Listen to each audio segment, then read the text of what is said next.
questions, Natalie? Are you what you're talking about? Oh my God, no. Lamia was telling me she had a question. She's looking at my nails. They don't care, girl. Ask a question. Here, just a second. Actually, we'll just do it like this, and I'll upload the audio because I'm waiting for it to load. Actually, we'll just wait for this to load. Let's make sure that the episode gets backed up. Yep, you get a punch. Wait, so it's off? It's recording right now, but that's fine. Okay. I just want to make sure it uploads so I don't lose the episode.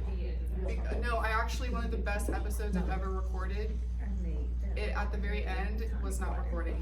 Oh no. Mortified. And she was focus on that. Yeah, and she was like based in Montreal, and I was like, oh my God. And it was such a good episode that we both agreed that there was no point in like re-recording. Oh, wow. Hi, Brenda.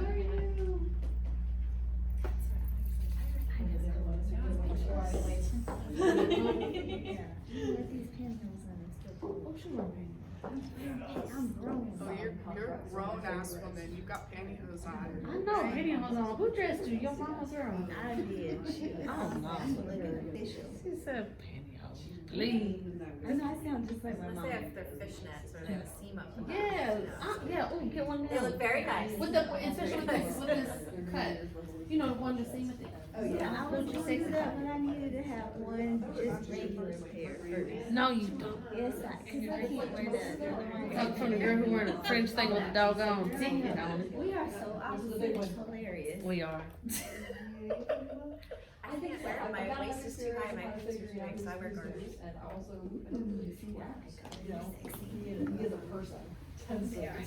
She just got to meet my mom.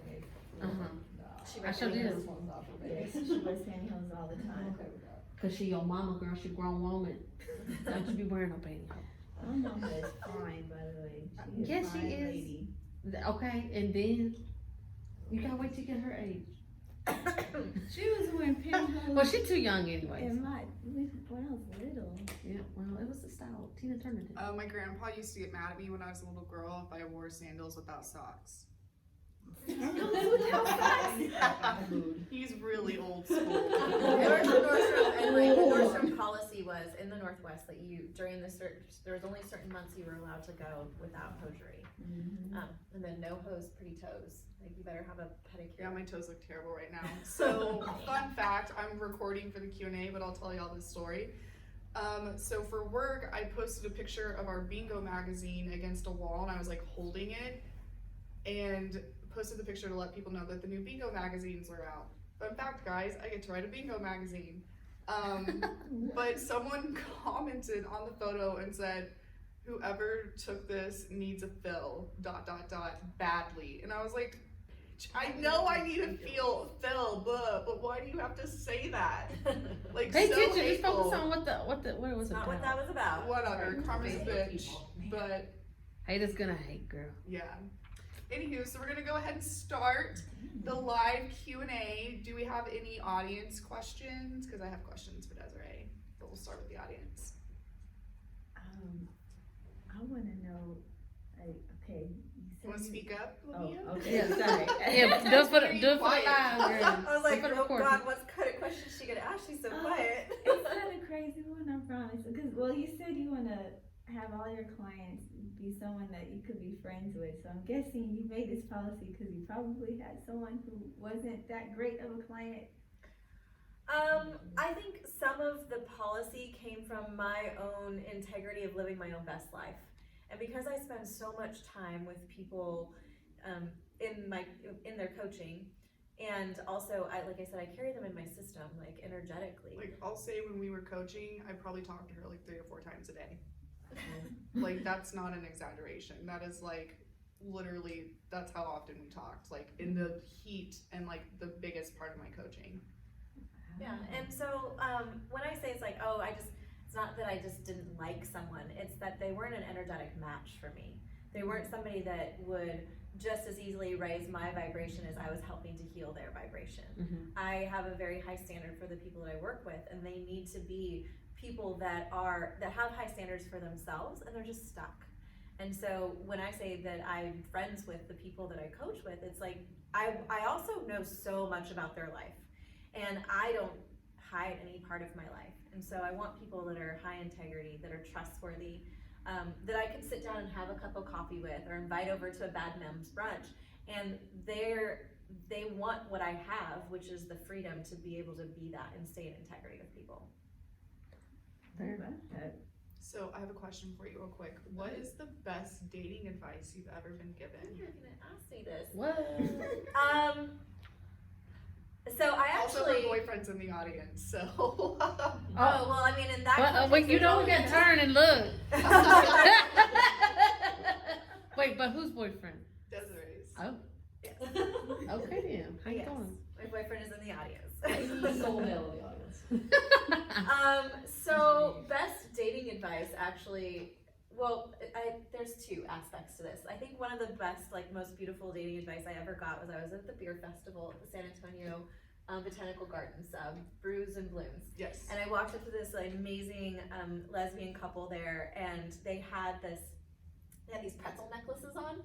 And I wanted to take a picture of their pretzel necklace, and just at the last moment, I tilted my phone up and I got a picture of them kissing. And then right afterwards, I asked them, what would make a relationship successful, because they've been together for a long time. And they said, you just have to communicate. And I thought that was actually some of the best dating advice that I've ever gotten. My boyfriend being in the audience doesn't necessarily apply to dating advice that I've received. It's more of what my own personal code of dating is, and how to manifest somebody that is really a good fit for you. And that's really, again, goes back to being selfish and know what you want and hold that standard, not an expectation. And I learned this from one of your future guests, Erica Vargas, which is a standard is something that you hold for yourself. And if it's not happening, then that's up to you to take responsibility and make that change. An expectation is something that you expect someone else to do for you, and it's generally not communicated. And so when you I feel very strongly that expectations are the #1 killer of happiness. Absolutely. No doubt. And so when you hold that expectation, when you hold those standards for yourself, and you just don't settle, you don't leave it up to someone else to make you happy. I also say date yourself. If you want flowers, go buy yourself flowers. Yeah. And then somebody shows up and they always buy you flowers. So do we have any other questions? Did I miss the certification? Desiree, are you certified?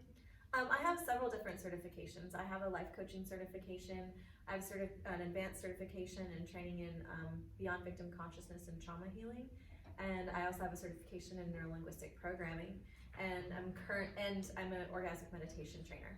Awesome. Yeah. Have you had much experience working with military? I do. I have had a long-term client that is in the military, and she's one of my She most successful was just a bridesmaid in I was her just a wedding in bridesmaid in her Italy. wedding in Italy last year. Yay. So, and her and her husband in the Air Force. Yeah. So it was really magical. That's So- really important, because to have so many needs, So. Yeah, absolutely. So when you get into a rut, how do you get out of it? When you feel stuck? So I'm not perfect. When I get into a rut, I stay there sometimes. And I think that it's also really important when I do get into a rut, that it's important to actually feel it. You can't feel it, you can't heal it. And with that said, don't stay down there forever. Yeah. So I guess the best way that I would say for me to get out of my rut is actually to reach out for connection. I call my coaches, I call my sisters. I start putting attention on myself. I do my practices, whether it's my meditation, my journaling, massage, and I just remember what is it that when I last felt prosperous and happy, what was I doing and how did I feel, and then getting back in touch with that. Yeah, emotions are just a state. It's not a permanent thing. You can always rise out of an emotion. Mm.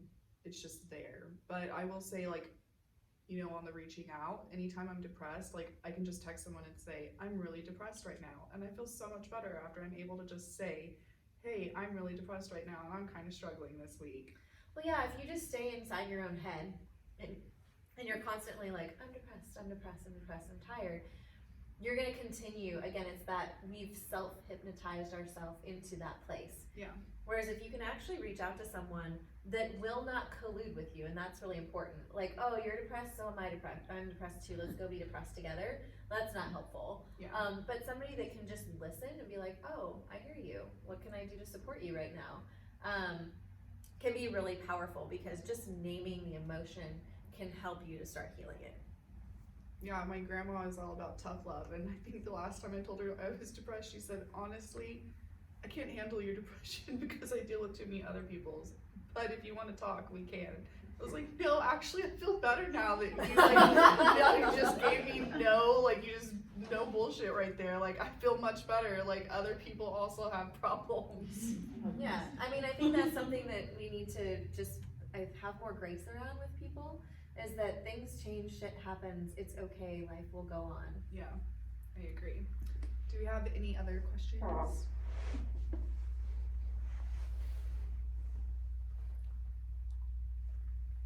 Do we have any questions about the upcoming season? I can answer those for y'all. Go ahead, girl. Yeah, when are we gonna hear this episode? Tomorrow. Yes. Literally tomorrow. I'm gonna go home and edit tonight, and you'll hear it tomorrow. Okay, cool. So Help her drink that punch, because she's not gonna be able to drink it all and edit. yes. But But the editing might not be that great. She So can't, we're just gonna on stop. that note, we are going to. Oh, actually, let me ask you one more question. What's your favorite thing about your life right now, and your least favorite? My favorite thing about my life right now is actually my relationship and the way that it's going. I feel Go like Josh. It's bright red that day. His face matches his shirt. It's crimson. But it is because and the reason why it's my favorite thing about my life right now is because I feel like it's a manifestation of all of the work that I've done up until now, and especially the deep healing that I did last year. And it just shows me like, it's a manifestation of like just what is possible, and like good communication and being a shining example of that for other people. Yeah. So that would be the favorite thing. The least favorite thing right now is probably just the leg after the holidays and getting back into my routine and cycle of like, I do get sometimes very frustrated whenever it's like, there's like a derailing of sorts. Yes, I feel you. Oh, I have a question, another one. What is your morning routine like? Well, I have intentions for morning routine, but generally. It's like, I'm gonna get up at 7 and meditate and journal, and I'm supposed to be doing this Gabby Bernstein like manifesting challenge right now. It has not been happening. Tomorrow is a new day. Tomorrow is a new day. That's a good thing to remember too when you're like setting New Year's resolutions or you're getting ready to do your visions boards and stuff, is that I actually had a friend say like, you can always restart the day even if it's at 3 o'clock in the afternoon. You just go take a nap and then start over. There you go. And so you can do that with your year and things like that.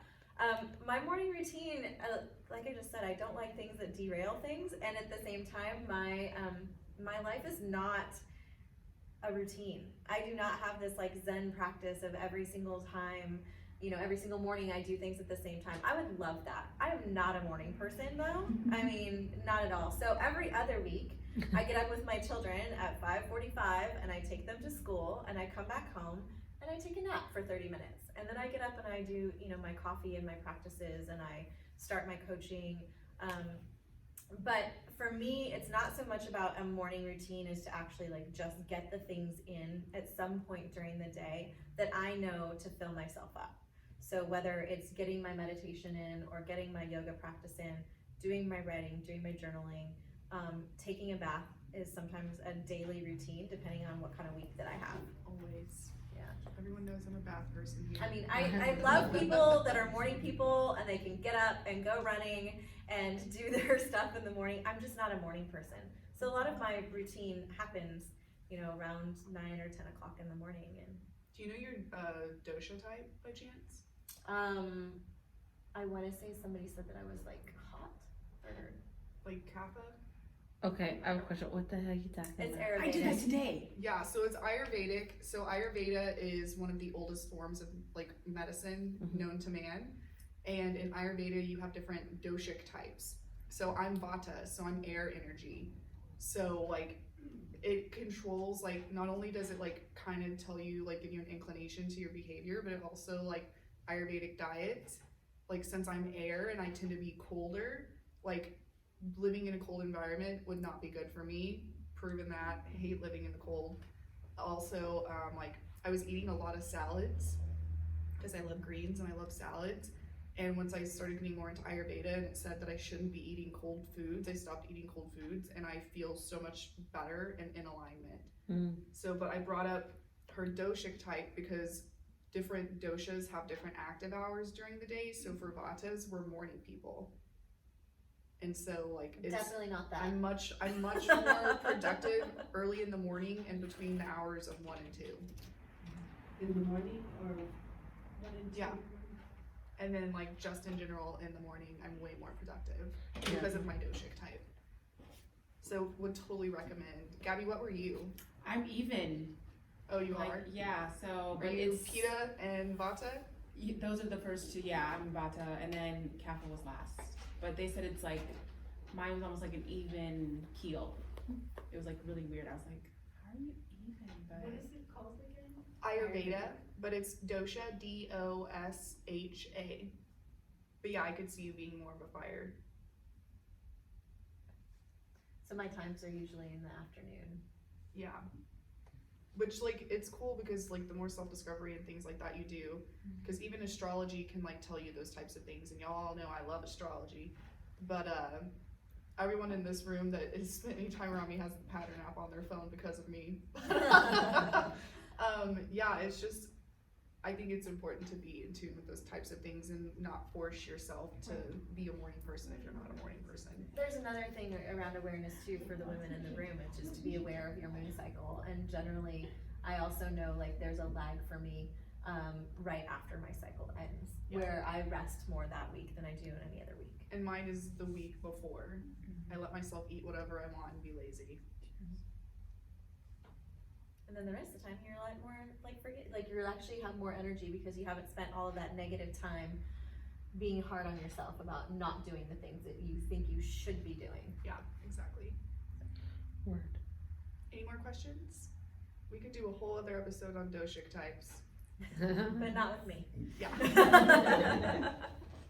But if that's it, we're gonna go ahead and end the Q&A and start drinking because it's supposed to be sober January for me and I already broke my resolution. So, start again tomorrow. That's why I said it's an intention. So everyone, Right? anyone who knows me really, really well knows that my favorite book is Gone with the Wind, and she literally, like, the book ends by saying, I'll worry about it tomorrow. Like, that's Scarlett O'Hara's thing, is she'll worry about it tomorrow. So, yeah. Alright. I like her stuff.